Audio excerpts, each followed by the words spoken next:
The 124th edition of Ohio football could bring about the most special season in school history. I'm Russ Eisenstein. With good reason, the Bobcats are picked to be elite in the East and make a memory in Motown. If the Cats do dominate the division, it will happen for the 5th time. If they capture the Mid-American Conference crown, it will be for the first time since 1968. Frank Solich embarks on his 14th season as the Bobcats boss. Each of the East winners have been his. He's the third longest tenured coach in the country.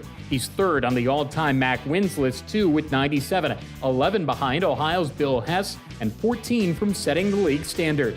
15 starters returned from last year's 9-win Bahamas Bowl championship season. 8 are back on offense. The scoring and yards bar is set high after the 2017 team set school records for points per game, yards per carry, and rushing touchdowns. No Ohio player has ever rushed for more TDs or has been accountable for more trips to the house in a season than junior quarterback Nathan Rourke. He used his legs for 21 scores and his arm for 18 more. The school's 9th 1,000-yard rusher and the first since 2012 will try to add on. Senior A.J. Olette is just short of 2,500 yards and has 20 career touchdowns.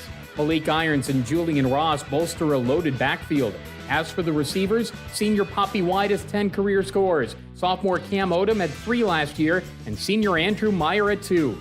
The offense will operate with the line featuring 4 returners. Left guard Joe Anderson and left tackle Joe Lowry were both second-team All-League. The word's out on what the offense can do.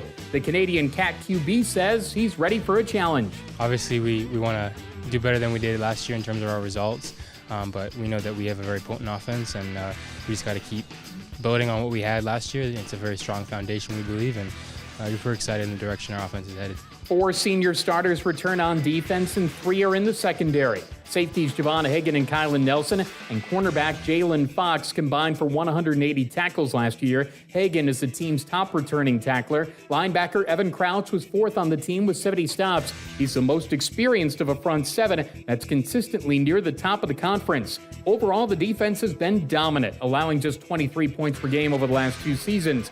Hagan wants to keep that going. We have to stay focused and keep our eye on the prize and never settle, So, like in the scrimmage today, we were just focusing on never settling, always running full speed to the ball, no matter if we're winning or they're winning or anything, We always have to play like the clock says 0-0. Special teams could be special again. Place kicker Louis Zervis and punter Michael Farkas are both back, as is long snapper Jake Hale and a number of ready return men. The schedule is favorable. The non-conference opponents had 21 combined wins last year. Virginia and Cincinnati present opportunities for ACC and AAC road wins in the same season, with Howard and UMass visiting Peden Stadium. 4 of the first 6 MAC games are on the road. Circle October the 13th as the Bobcats visit MAC West favorite Northern Illinois on homecoming in DeKalb. The next week is homecoming in Athens with Bowling Green. It's all East to close, at Miami and Buffalo and Akron at home to round it out. The goal is 14 games with 3 trophies: Division, League, and Bowl. Yes, 2018 could be a special season for Ohio football. With Zach Roberts, I'm Russ Eisenstein. This is Bobcat TV.